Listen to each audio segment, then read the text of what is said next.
Buongiorno a tutti! Welcome back to my little kitchen in Lecce in the south of Italy. My name is Francesco and today I've got another quick and easy recipe for you. I'm going to make baked eggplant and I'm going to stuff them with cherry tomatoes, black olives and capers. So that's great Mediterranean flavours.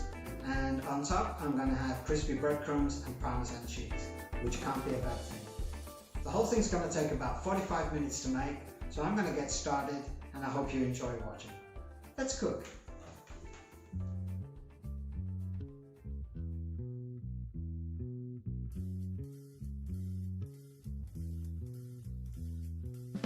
For today's recipe you are going to need aubergine, breadcrumbs, black olives, capers, cherry tomatoes, oregano, spring onion, Parmesan cheese and parsley.